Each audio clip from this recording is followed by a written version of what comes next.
Eu quero convidá-los para a leitura do texto que vai servir para a nossa meditação. O texto encontra-se no Novo Testamento, 1 Tessalonicenses, 5º capítulo, verso 19. 1 Tessalonicenses, 5º capítulo, verso 19. O texto sagrado diz para a gente o seguinte: não apagueis o espírito. Não apagueis o espírito. Pai Celestial, nós lemos a Tua palavra, oramos pela mediação de Jesus Cristo e agora rogamos, ó Pai, para que o Senhor nos abençoe no sentido de sermos visitados e habilitados pelo Teu Espírito a fim de compreendermos a Tua palavra. Nos abençoe, nos anima, nos corrige, nos repreende, nos exorta, nos instrui por intermédio da Tua palavra, que é a Tua revelação especial. É a nossa oração, em nome de Jesus. Amém. A Bíblia frequentemente compara o Espírito Santo ao fogo. Essa comparação é frequente, é regular, é ordinária nas Escrituras. O fogo comunica a ideia de pureza, o fogo comunica a ideia de calor, o fogo comunica a ideia de luz e, se necessário for, o fogo também comunica a ideia de destruição.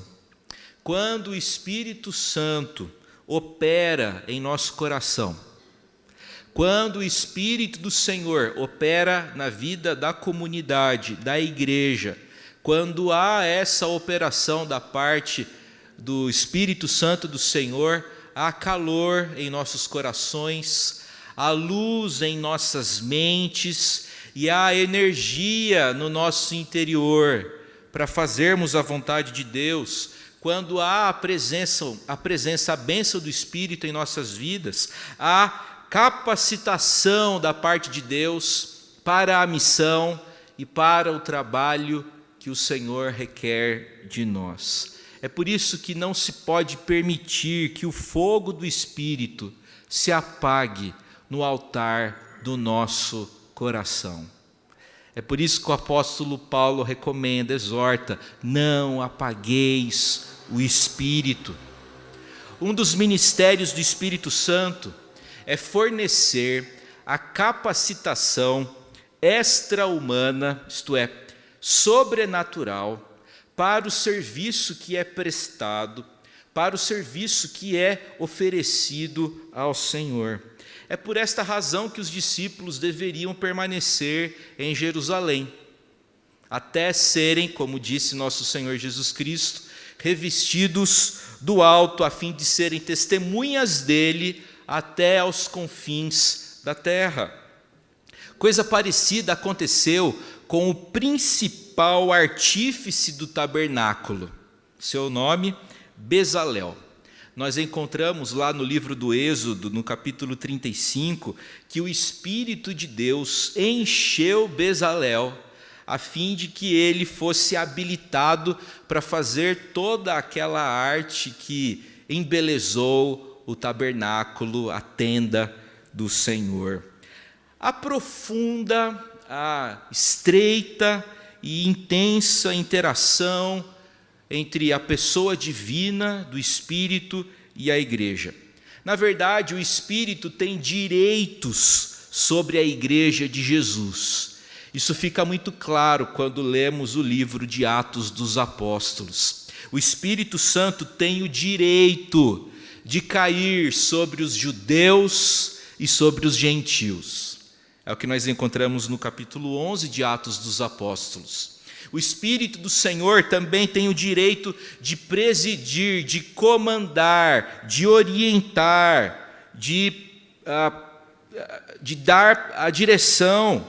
O Espírito Santo enviou Filipe para a Banda do Sul, Conforme lemos em Atos dos Apóstolos, capítulo 8, o Espírito Santo enviou Pedro para a casa de Cornélio. Atos capítulo 10. O Espírito Santo enviou Paulo e Barnabé para os campos missionários ainda mais distantes. Capítulo 13. O Espírito Santo impeliu Paulo e Timóteo para se dirigirem à Ásia e para a Bitínia.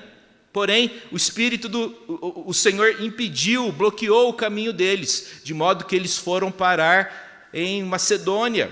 É o que nós lemos em Atos capítulo 16. O Espírito do Senhor tem o direito de encher não só os apóstolos, mas também homens como Estevão, Barnabé, Paulo, bem como toda a coletividade. O Novo Testamento tem muito a nos ensinar, a nos dizer a respeito da pessoa bendita, divina do Espírito do Senhor.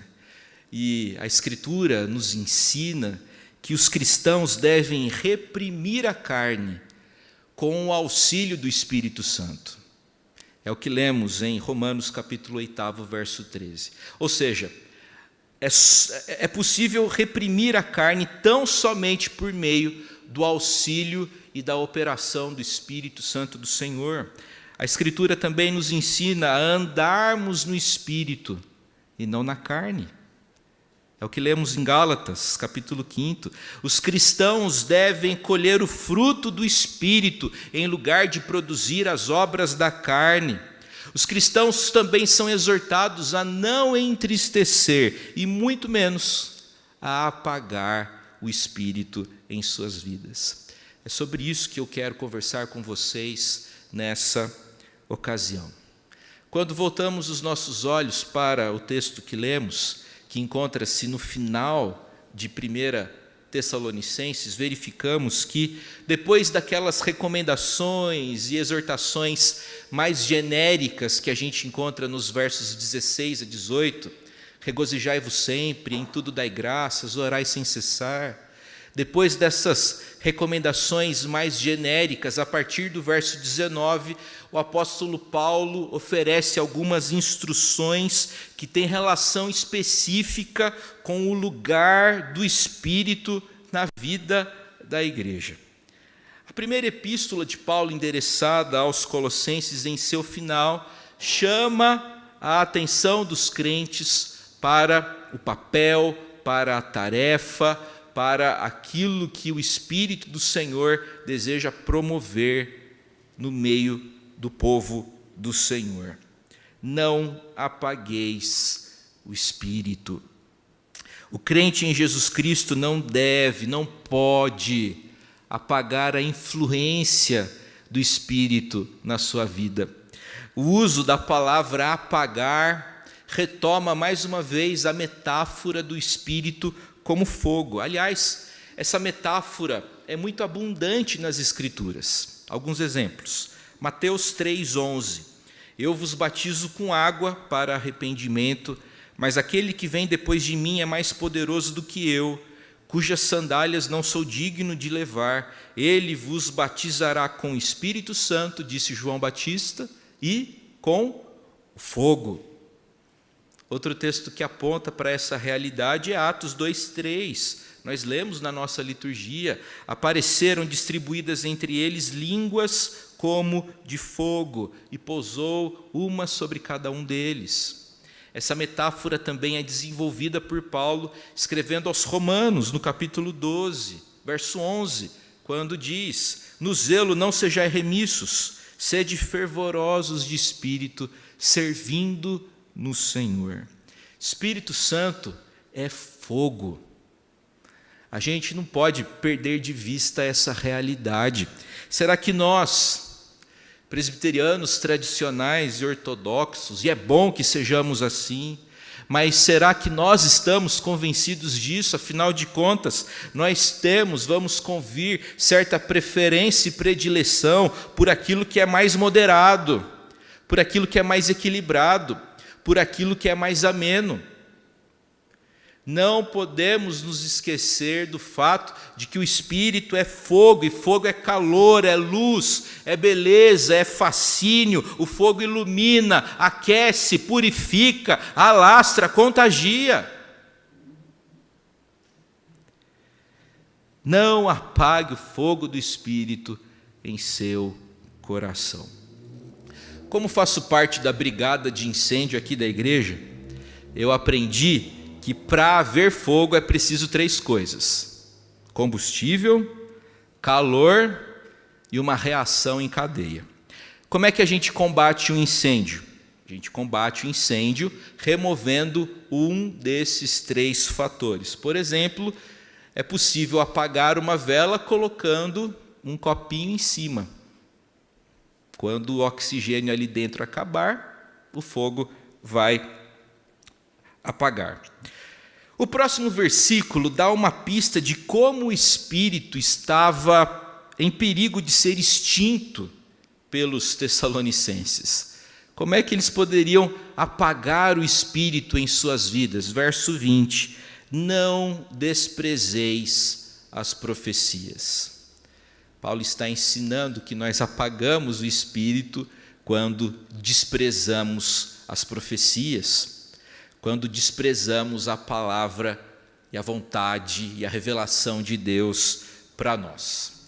Nós precisamos compreender que naquela fase da igreja, as mensagens apostólicas faziam parte da revelação de Deus. O povo ainda não possuía escritura, Antigo e Novo Testamento. O povo ainda não possuía literatura cristã, como a gente possui hoje.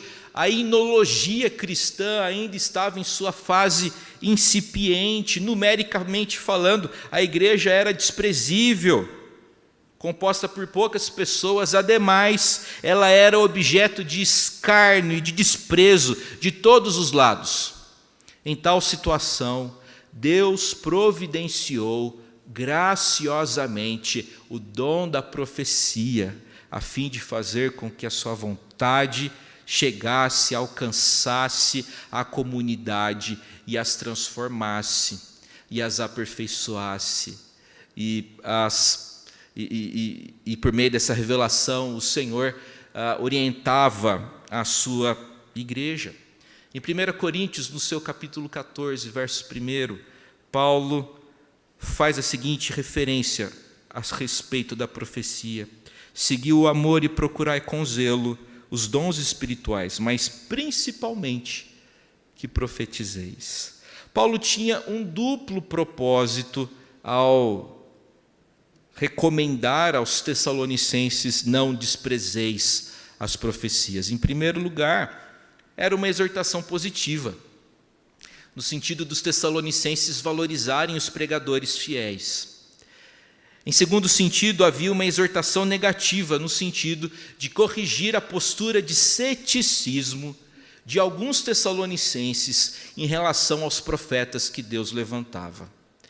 Meus irmãos, essa postura de ceticismo por parte de alguns irmãos pode ser compreendida quando consideramos o fato de que, quando Deus planta o trigo, Satanás se apressa para lançar o seu joio. É sempre assim. Quando Deus planta o seu trigo, Satanás se apressa para lançar o seu joio. Quando o Senhor levanta um profeta, o inimigo de nossas almas se apressa no sentido de levantar um falso profeta. Então, o que aconteceu? Infelizmente, algumas pessoas diziam que falavam da parte do Senhor, mas o que tinham para falar não vinha do Senhor. E isso gerou uma postura de certo ceticismo por parte de alguns cristãos tessalonicenses. Entretanto, o que é negativo não pode nos forçar a negligenciarmos aquilo que é positivo e bom. Os apóstolos e os profetas ajudaram a lançar os fundamentos da igreja. É o que nós lemos em Efésios, no capítulo 3, verso 20. E eles saíram de cena, de modo que o ministério profético hoje consiste na pregação fiel da palavra de Deus. Os pregadores contemporâneos não têm conteúdo inédito para oferecer. O que os pregadores falam aqui dominicalmente não é novidade. E não pode ser novidade. O que a gente fala aqui dominicalmente não pode ser novidade, porque o ministério profético hoje é exercido corretamente quando se presta a pregação, a proclamação fiel das Escrituras, visto que o Senhor já completou a sua revelação especial. Falando sobre a importância da Escritura na vida cristã, o grande teólogo, já falecido, episcopal, John Stott, afirmou: precisamos lembrar que Deus fala por meio do que Ele já falou, e Ele está mais ansioso e disposto a falar do que nós a ouvirmos. O Senhor está disposto a falar com a gente. O problema é que às vezes, cá entre nós, a gente não quer ouvir. O Senhor deseja falar com a gente, mas não poucas vezes a gente endurece o coração. E a gente rejeita aquilo que Ele quer para nós. Essa postura é absolutamente incorreta e é altamente prejudicial e perigosa. Não apague o espírito. Não despreze a profecia. Se apegue à palavra do Senhor, porque a palavra de Deus é luz, é lâmpada para os nossos pés. Uma das minhas estações preferidas é o outono. Outono e inverno. Gosto muito. E não sei se já aconteceu com você, quando você abre um pouquinho da janela numa tarde ensolarada, mas não está calor, e aí entra um feixe de luz lá no quarto, e você vai arrumar a cama, vai arrumar a manta, e quando o feixe de luz entra, aquele feixe de luz esclarece tudo, de modo que onde tem a luz, a gente consegue ver a poeira que existe no ar e que geralmente a gente não vê. Mas por conta daquele feixe de luz, a gente vê aquele monte de poeirinha. E eu acho engraçadinho ficar olhando aquela poeirinha voando. O meu ponto aqui é que a palavra do Senhor, sendo luz, sendo lâmpada, ela ilumina as nossas trevas. Aquilo que é escuridão é esclarecido, aquilo que a gente tenta esconder, vem à luz. A palavra do Senhor é, de fato, como declarou o salmista, luz para os nossos caminhos.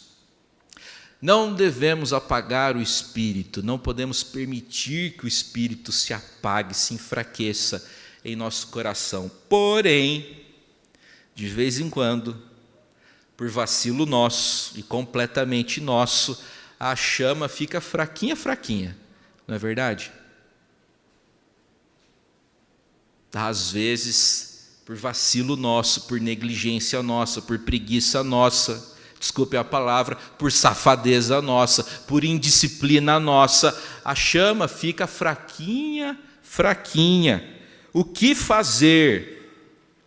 Pensando nisso, eu queria lembrá-los do texto de 2 Timóteo, capítulo 1, versos 6 e 7, que diz: por esta razão, pois, te admoesto, Timóteo, que reavives o dom de Deus que há em ti, por intermédio da imposição das minhas mãos, porque Deus não nos tem dado espírito de covardia, mas de poder, de amor e de moderação. Timóteo, reavives o dom de Deus que há em ti.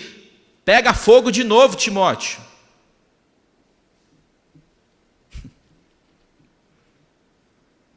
Paulo sabia que o fogo de Timóteo estava com a chama baixinha, Por conta de algumas questões, Timóteo estava limitado por frequentes sofrimentos físicos. Timóteo era demasiadamente tímido. Ele sofria de uma timidez do tipo crônica, do tipo que, se ele não lutasse contra, o paralisava. Timóteo também era muito inexperiente, muito jovenzinho para os padrões da época, de modo que a chama no seu coração foi se enfraquecendo. E Paulo lembra ele: você não precisa de algo novo, você não precisa de uma nova estratégia, você não precisa de novidade, Timóteo. O que você precisa é voltar às origens. O que você precisa, Timóteo, é reavivar o dom de Deus que há em ti. E isso daqui muito possivelmente nos leva a crer que esse dom espiritual estava ligado ao exercício do ministério, algo que fora conferido a Timóteo por ocasião de sua ordenação. Geralmente, a vida cristã começa muito bem. Geralmente, assim que a gente se converte, a gente ora bastante, a gente evangeliza, a gente vem na igreja com frequência, a gente oferta com alegria, a gente fica todo engajado, a gente fica cheio de paixão. Mas não é incomum a chaminha ir se apagando.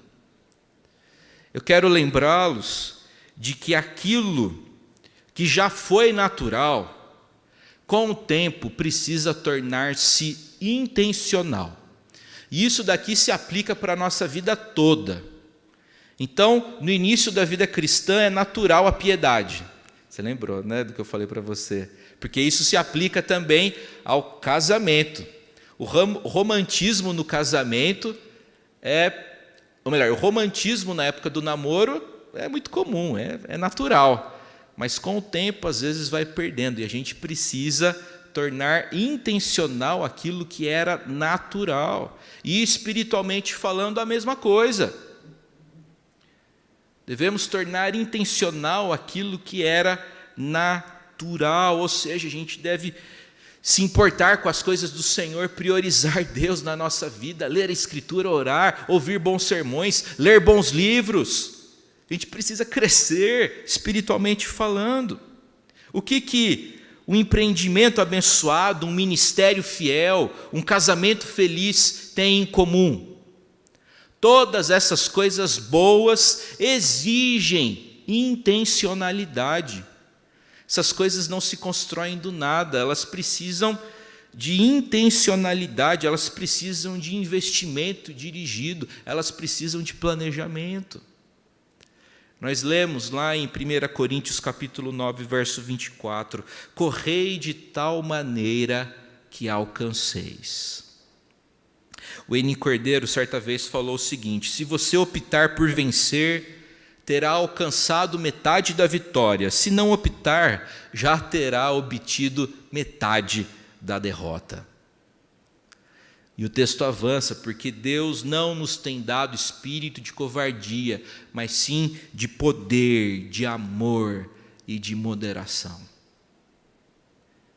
Não é pequeno o número de tímidos e de covardes, de gente que fica planejando sempre, almejando sempre, tendo sempre as mesmíssimas boas intenções, mas que nada faz, nada executa, nada realiza. Deus não nos tem dado espírito de covardia, mas de poder, de amor e de moderação. Não apague o espírito na sua vida. Não negligencie a Escritura, não desprezeis as profecias, não se comprometa com o pecado. Mantenha a chama viva para a glória do Senhor. Que o bom Deus continue nos sustentando e inflamando o nosso coração para a glória do seu nome.